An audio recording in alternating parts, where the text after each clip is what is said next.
मंत्री संदीप सिंह के खिलाफ जो आरोप लग रहे हैं, खट्टर साहब करे नहीं जहाँ, मैं तो इसी के साथ खड़ा हूँ, इसी के साथ खड़ा हूँ। मंत्री रखूंगा रखूंगा रखूंगा। आप देखिए, जब विधानसभा का चुनाव आएगा तो बीजेपी ढूंढी हुई नहीं मिलेगी। लोगों को इतना तंग किया है इन्होंने। रोज खट्टर साहब को सपने में भी अरविंद केजरीवाल दिखते हैं। मुख्यमंत्री घोषणा मंत्री है, इनकी 90% घोषणाएं कूड़े के डब्बे के अंदर चली गई है। संगठन बनने की बात आती है, हरियाणा के इनके जितने बड़े नेता आपस में लड़ पड़ते हैं कि मेरा नहीं लिया, मेरा नहीं लिया, मेरा नहीं लिया।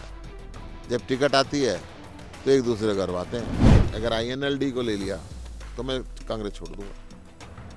अब करें, ले लो जी। पहले कहते थे 4 मुख्यमंत्री बनेंगे, अब चुप हो गए। 2024 में होने वाले लोकसभा और विधानसभा चुनाव को लेकर सभी पार्टियां चुनावी मोड में नजर आ रही हैं।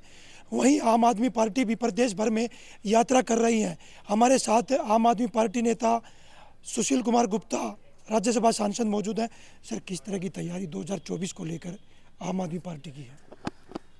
दिल्ली और पंजाब में जिस तरीके से बहुमत में आम आदमी पार्टी की सरकार बनी थी, मैं आपको बता दूं, दिल्ली में बीजेपी के 3 विधायक रह गए थे, ये 3 व्हीलर पार्टी बन गई थी। पंजाब में इनके 2 रह गए, ये साइकिल पार्टी बन गई। हरियाणा में इनका साइकिल भी छीनेंगे।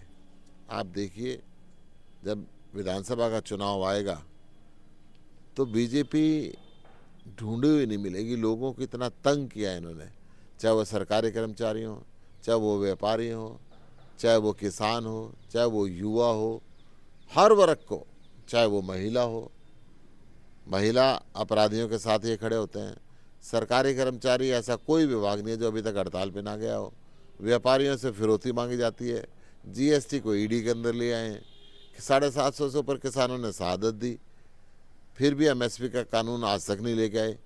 तो ये स्थिति इनकी अब हरियाणा के अंदर बहुत खराब हो चुकी है। बीजेपी कह रही है लगातार आम आदमी पार्टी तो सिमटी हुई है, हरियाणा में कोई वर्चस्व नहीं है।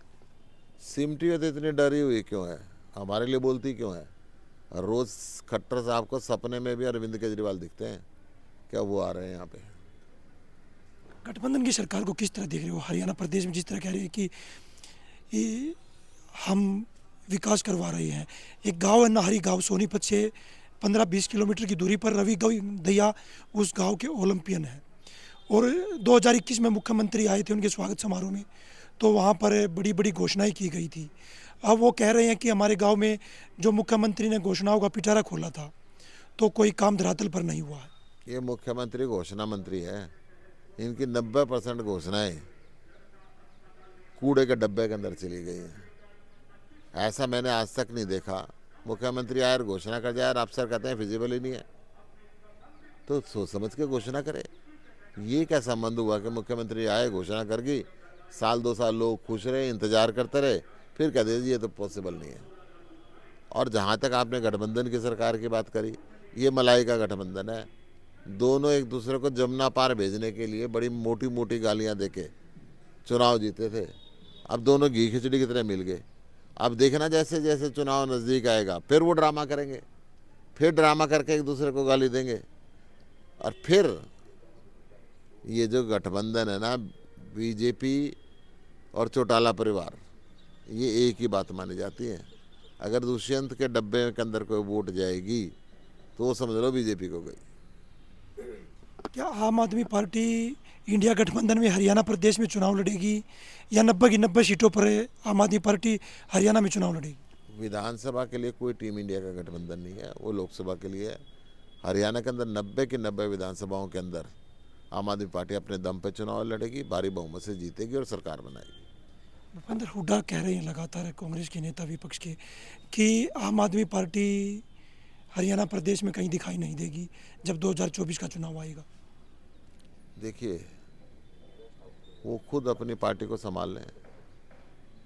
ये दिल्ली के अंदर भी ऐसे ही कहते थे।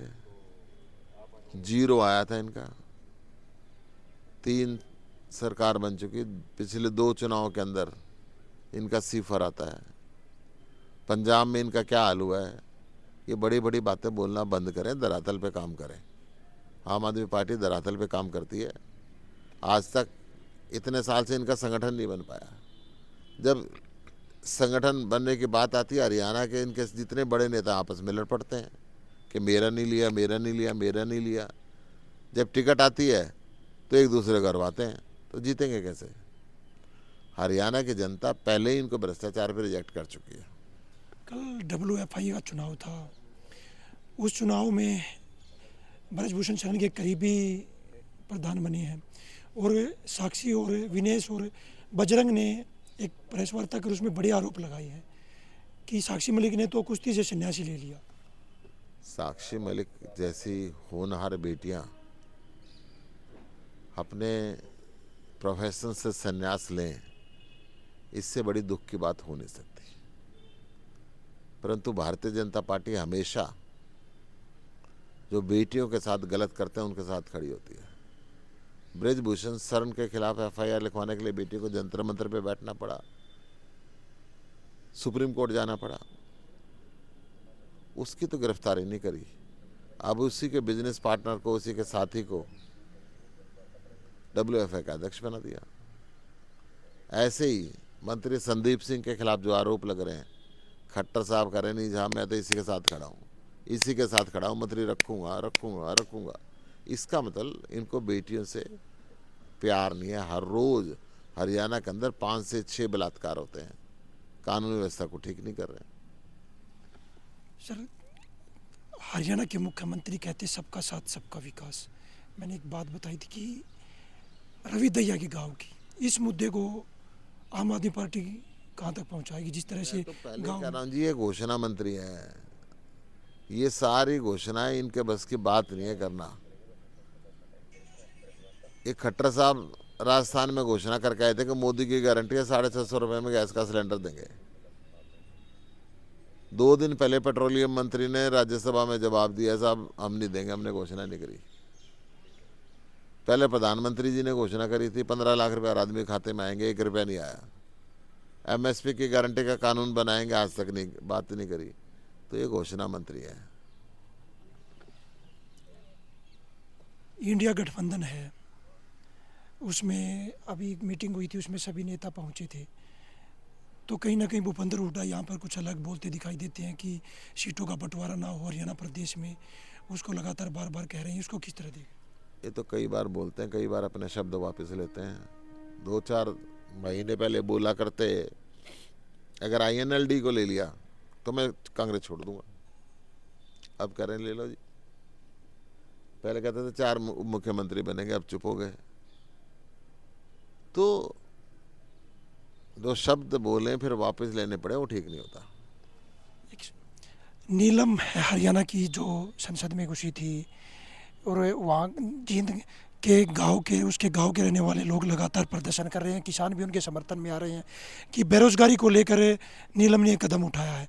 उसको किस तरह देख रहे हो? नहीं, बेरोजगारी को लेकर कदम उठाए, हम जो भी अपना प्रदर्शन है उसको कहने का तरीका विधिवत होना चाहिए। वो संसद के बाहर नारे लगा रही थी, परंतु संसद के अंदर जो बम, कलर गैस बम आया, उसका कोरिलेशन क्या है? ये तो सिक्योरिटी का जांच करने का पूरा सिस्टम है ना, वो तो जांच होनी चाहिए। क्या वो उनसे जुड़ी हुई थी? अगर वो जुड़ी हुई थी तो तरीका ठीक नहीं है। अब जिस तरह परिवार और ग्रामीण आसपास के किसान हैं हरियाणा प्रदेश के, वो नीलम के समर्थन में आ रही हैं, उसको किस तरह देख रहे हो गुप्ता जी? मैं ये कह रहा हूँ कि नीलम के समर्थन में आए, कोई बेरोजगार युवक रोजगार मांगे, परंतु वो अंदर जब जो हुआ वो बहुत ही संगीन था। अगर वो उनसे जुड़ी हुई है तो फिर ये मैटर समर्थन का नहीं है। 143 सांसदों को सस्पेंड किया गया है, उसको किस तरह देख रहे हो आप? मुझे ऐसा लगता है कि इतिहास के अंदर इससे बड़ी गलती मानी नहीं जाएगी। सांसदों का था कि सिक्योरिटी ब्रीच क्यों हुआ, इस पे गृह मंत्री जवाब दे। गृह मंत्री वही तो थे, जवाब दे देते। नहीं साहब हम तो जवाब नहीं देंगे, तुमने कैसे पूछ लिया? ये जो घमंड है भारतीय जनता पार्टी का कि हम तुम्हें सस्पेंड करते हैं कि जवाब नहीं देंगे, this is not good at all. Haryana विधानसभा सत्र चल रहा था, जींद में एक सरकारी स्कूल के प्रिंसिपल को लेकर पक्ष और विपक्ष दोनों आमने सामने आरोप लगाते नजर आए हैं, उसको किस तरह देख रहे हो? देखिए, बीजेपी ने कहा कि कांग्रेस के राज में भी इसको, इस प्रिंसिपल ने कुकर्ते किया था और इसको बचा लिया गया। मुझे इससे बड़ी शर्म की बात नहीं लगती। अगर बीजेपी को ये पता था इसने कांग्रेस के राज में कुकर्ते किया था, तो अब उसको क्यों प्रिंसिपल बनाया? अब इसके काले शीशे क्यों होने दिए? क्यों बच्चियों के साथ इतनी छेड़छाड़ हुई? बच्चियों ने पहली बार शिकायत करी, आपने ध्यान क्यों नहीं दिया? आपकी शिकायत के लिए भी उनको प्रेस कॉन्फ्रेंस करनी पड़ी एफआईआर लिखवाने के लिए। तो ये बहुत ही शर्म की बात है। ये हमारे साथ है सुशील कुमार गुप्ता, राज्यसभा सांसद थे। इनका कहना है कि 2024 में जिस तरह से आम आदमी पार्टी ये हर घर, हर गांव, हर घर, हर शहर पहुंच रही है और एक यात्रा निकाली जा रही है, 2024 में बहुमत से हरियाणा प्रदेश में आम आदमी पार्टी की सरकार बनेगी। सोनीपत से पवन राठी, हरियाणा तक।